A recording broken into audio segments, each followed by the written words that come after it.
Hallelujah. Now verse 35, and if they learn anything, sabi niya, let them ask their husband at home, for it is a shame for me to speak in the church. 36, what? Can the word of God comes from you? Or came it by you only? If any man think himself to be a prophet. Okay, let's check it out. Now, kunin natin mga kapatid yung sabi ni Pablo sa Timothy. Let your women keep silence in the church. It is not permitted unto them to speak. Kailan ang babae sa iglesia hindi pwedeng magsalita? According to this scripture. Kailan? Sa panahon na nagkakaroon ng judging, hindi sila pwedeng sumabit, hindi sila pwedeng sumali sa panahon ng paghahatol sa mga kaloob na ito. Hallelujah. Kapag sa church ay nag-operate ang gifts, hallelujah, at nagkakaroon po ng kaguluhan sa iglesia, hindi binibigay sa babae ang authority. Kanina binibigay sa lalaki. Amen. Hallelujah. Kailan sila mananahimik sa iglesia? Kapag na merong nangyayaring judgings of the gifts. Tama ito. Praise the Lord. Hallelujah. Nakita niyo mga kapatid, ang pananahan ng pananahimik ng babae sa iglesia kapag oras ng paghapon, hindi sa kanila binigay. Bakit hindi binigay? Sapagkat may utos, may kausan sa kanila. Hallelujah. Isa pa, sabi ni Apostol Pablo sa 14, sa 35, and if they will learn anything, let them their ask husband at home. Kapag sila'y may gustong matutunan, malaman sa panahon ng paghatol. Isipin nyo ganun katindi pagdating sa paghahatol, hindi sa kanila ibinibigay. Kahit na meron pa silang gustong malaman sa iglesia ito, ang oras ng paghahatol, hindi sila pwedeng sumabay. Hallelujah. Ganun kahigpit, mga kapatid. Hallelujah. Amen? Amen. Hallelujah. Kailan binibigay sa kanila ang puwang ng pagluwag? Pero dito sa talatang ito, sino naghihintay sa akin? balikan natin, 1 Timothy chapter 2. Mga kapatid, sino nagtuturo? Hindi ko sila tinuturo. Ang babae sinisipiran sa iglesia, Baptist, Congregationalist. Naghihintay. Dating-dangan. Iglesia ng Diyos. Maging end time! Nakasamahan namin! Apostolic na aral ba yun? Hindi! Hindi yun ang tunay na apostolikong aral. Walang diskriminasyon! Hallelujah! Walang diskriminasyon! Kahit ikaw ay bata, kahit ikaw ay babae, basta gusto mong magsalita ng salita ng Panginoon para sa kalakasan ng iba, pwede mo gawin. Praise the Lord. Amen. Ngayon, anong lisensya mo? Na yan ay pwede mong gawin. Eto, sabi niya. Let's go to the last verse of chapter 2. Ang sininyo, silipin nyo, baka makaling mata kayo Notwithstanding, she, babae ba yan? Lalaki? Babae. Shall be saved. Titignan mo yun ang kanilang magiging gantimpala. Dahil may utos sa kanila Pag hindi sila sumunod sa utosan ng Panginoon, hindi sila maliligtas. In childbearing. O diba? Nagpunta si Eva ng kasalanan. Kapag hindi naging matuwid at sumunod siya sa kanyang asawang si Adan, patay siya. Kaya nga Genesis chapter 4 verse 1, anong sigaw ni Eva? Ako'y nagkaanak sa tulong ng Panginoon. Hindi ba tumatama yan dyan? Kapag si Eva ay masunurin sa kanya asawa dahil yun ang batas, ililigtas siya sa panganganak. If they continue in faith, number 1. If they continue in charity, number 2. Number 3, if they continue in childbearing, all these things will be incorporated to salvation. Hallelujah. Hindi lang ikaw, babae, ay pinahihintulutan ng Diyos na magsalita. Ililigtas ka pa sa pag-Diyos. So, yes, Lord. May mga talata ko sa babae. Ayun. Ang babae pwede mag-share? Kung ang babae pwede mag-share sa labas at sa kalalakihan, ano pinagkaiba sa loob yan? Kung talagang hindi sila pwede magsalita ng salita ng Diyos dahil hindi sila pinahintulutan magsalita sa loob ng iglesia dahil ang authority nasa lalaki. Bakit kapag lumabas sila, kausap nila lalaki, hindi ba authority yun? Sa lugar ba yun sa kautusan? Sinabi mismo Sinabi mismo ng sumulat na si Moses, Genesis 3 verse 16, na ang utos ng Panginoon kayong babae magpasakop. Hallelujah.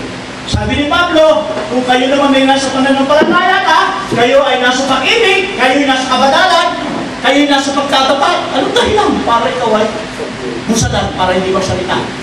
Nagsalita ng Panginoon. Hallelujah. Acts chapter 18, may pangyayaring si Priscilla at Aquila. Sino na-convert na mag-asawang ito? Si Apollos. Sino si Apollos? A great and mighty in Scripture. Dakila, talubhasa sa kautusan. Ano nangyari? Na-convert siya. Paano na-convert siya, Apollos? Kung babasahin natin mga kapatid, binanggit in English words, Acts chapter 18, verse 26, they expound. May authority ba si Apollos bilang lalaki? Saan nagturo si Apollos? Sa loob ng sinagogue. Saan nag-share siya si Priscilla at Aquila? Sa loob ng sinagogue. Basahin natin. And began to speak in the synagogue. Hindi ba synagogue yan nakatumbas ng church? Sa loob yan. Sige. And whom? When Aquila and Priscilla had heard and took him, tingnan nyo kinuha pa, kinaon pa siya at inilagay. And they were expound. Bakit? Ang narinig kasi ng mag-asawa ito ay aral ng tungkol lang kayong Panbautista. Kapos! Kaya lang kapag kapos sa araw ko, may tuturo sa'yo, kahit babae, tuturo ako kapag ikaw ay talagang tinawag ng Diyos, kahit babae magturo sa'yo, at alam mo, tama na sa Biblia, ay pagkabi mo dahil naliligtas mo yun. Pagka kunawa mo, kunawa natin, hindi mo pwede magturo, hindi mo pwede turuan yan, dahil hindi ka makakarating. Kung si Apollos gano'n, hindi siya makakonvert. Kung yan ang panutunan nila sa Israel nung panahon yun. Ano sabi? Hey! Then, pag sinabing then, hindi lang lalaki nag-share. Then, ay in-expound saan? Sa loob ng sinagogue. Yan ang context ng parang mga. Ano sabi dyan? Anduhin? Ano ang itinuro nila? Mga aral ng Diyos tungkol sa daan ng Panginoon. Most perfectly. Grabe. Ano yung tinuro nila? Yung bagay na hindi alam ni Apollos, ang itinuro ng mag-asawa. Now, dagdagan pa natin in Philippians chapter 4. Sa Philippians chapter 4, verse 3, verse 2.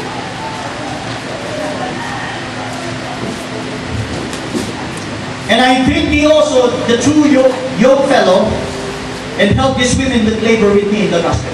Ano mo sa amin sa end-time-message? Kasi tabi na ito. Dito siya sinasaraan. Oo. Nakakagaling na ito. Nang aming mga kapatid sa end-time-message, kawawa ang asawa nila. Kawawa ang worker. Kawawa ang babaeng asawa ng pastor. Bakit? Nasa sulok ng simbahan, nakasiper, nakaganon. Walang ginawa kundi tumingin lang ng tumingin sa nangyayari. Kawawa sila. Nangaluto, nakalaba. Yung ba yung ministry? Ng pastora? Pag sinabi ng pastor, asawa mo, pastora din! Pero hindi ka nakaagaw ng authority. Hallelujah! Hallelujah! Hindi ka nakaagaw ng authority dahil ang kalagayan niya bilang pastora, ang tungkulin ng asawang pastor, kinagampanan din ng kanyang asawang babae. Nabibisod lang sila pag sinabi mo, pastoral, bisod sila. Bakit? Kasi may doktrinang nakakahon sa kaisipan nila. Hallelujah! Praise God! Bakit walang termino sa Bible? Sa mga kababayan? Kasi nasa ilalim sila ng batas ng kausan. Hallelujah! Dahil may nalabak ang babae, kaya mayroong ganun. Hindi binigay sa kanila ang termino. Sabihin ng termino, apostola, propeta, propetisa. Meron bang propetisa sa Bible? Meron. Babae ba yun? Hindi. Hallelujah, meron. Meron. Tapos apostol, wala. Ayun. Pagka ngayon, baklasin mo yung Bible nyo. Nabasa nyo ba sa Biblia na may propetisa? Meron. Babae ba yun, lalaki? Babae. Pagkasama rin doon sa type of ministry.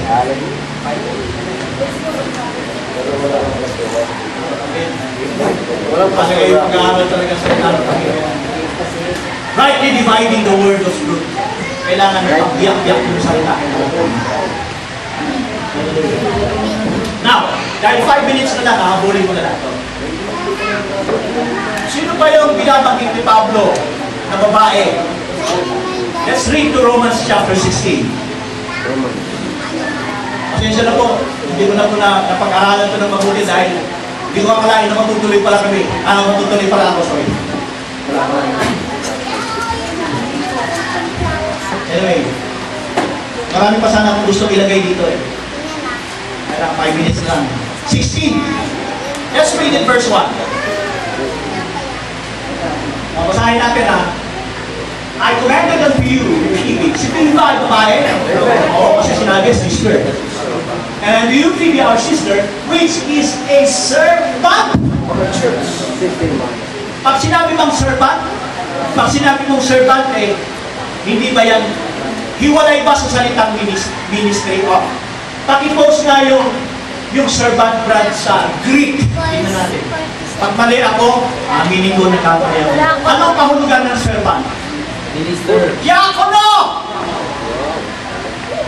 Kita mo, diakono? Ano sabi? Probably from an obsolete diako in the Greek. To run on errands. To run on errands compare. Ano? Minister. Servant, deacons. Sipin mo, babae, pwede pala deacons. Eh, sila lang ang ayaw eh. Pero sa tunay na iglesia ng Panginoon, may babaeng diakonesa. Amen. Hindi mali ang INC, tama sila. Ano, sorry. May INC, may diakonesa sila. Nasa Bible yun eh. Hallelujah. Bakit? Bakit dumating ang lalaki at saka ang babaeng gampanin sa iglesia ay pares na? Kasi sabi ko kanina, nang dumating si Maria at ang inilagay na binhira sa kanyang sinapunan na isang banal, yun ang nagsauli sa lahat ng bagay. Oh, yan, hindi ba? I commanded you, give me sister, which is the servant of the church, which is at Caesarea. Oh. Okay, hindi lang yan. John chapter 4. Right. To verse 46. Ang babaeng ito, mga kapatid, ginamit pinangaralan ni Kristo ng salita ng Diyos. At yung babae nakatanggap ng tubig ng buhay na siyang espiritu ng salita. Nang ito'y kanyang matanggap, pumasok siya ng Galilee. Tama ba? At doon sa loob ng Galilee, mga kapatid, ang babaeng ito ay nag-evangelistita. Right. Yung bang ginawa niya, hindi evangelist? Evangelist, okay, babae siya. Evangelist, tita. Brad dito, dinadagdagan mo yung salita ng Panginoon. Eh, meron kang, lalaki, babae, prophetisa. Prophets, babae. Okay, 26, Jesus said unto her, I speak unto thee. And he said to the disciple, hindi, hanapin natin dyan yung pumasok sila sa bayan, yung babae. Ha? 30.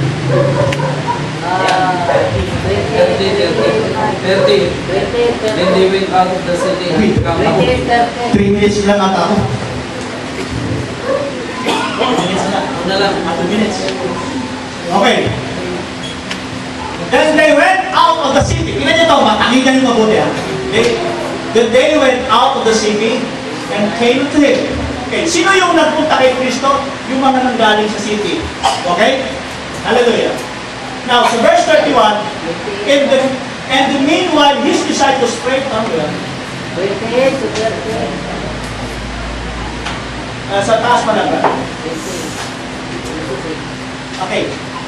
The woman then left her water pot and went her way into the city. Tandaan po natin mga kapatid. 38-39. 30-39. 30-39, verse 30-39.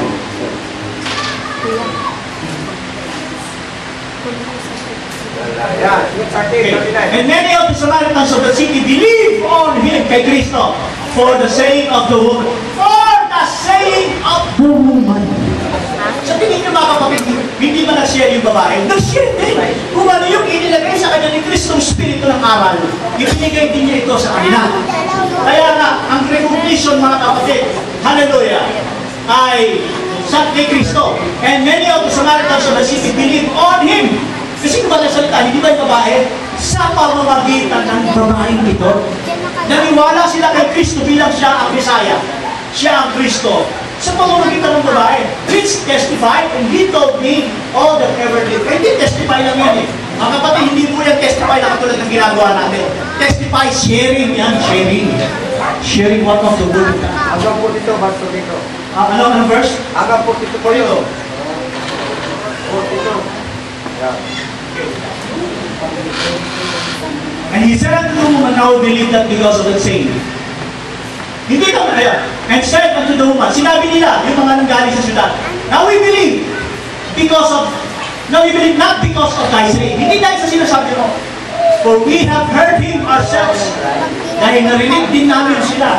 And know that this is indeed the Christ, the Savior of the world. Nakilala ba ng mga taga-city na yon? Kung hindi lang salita yung babae? Hindi sila nakikilala.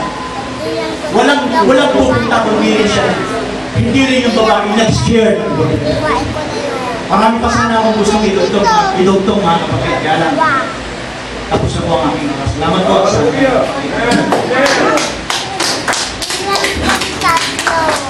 Maraming salamat at malinaw. Brother Francis. So, sige, 1 minute. Mamaya tatawagin kita. So, gusto din siya mag-share.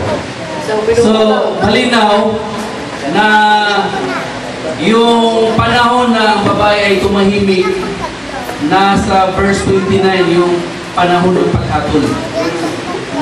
Inyo pong i-review yung mga talata na ginagamit, mayroon pong judging na binabanggit doon. At yun po ay ukol talaga na ibibigay sa mga lalaki. Kaya sa panahon ng paghahatol, hindi pwede ang babae na mag-interrupt yan. At kung babasahin sa succeeding verse, doon sa verse 30, paki-post nga, Brad, wala pa naman si Brad Francis. 1 Corinthians 14:30.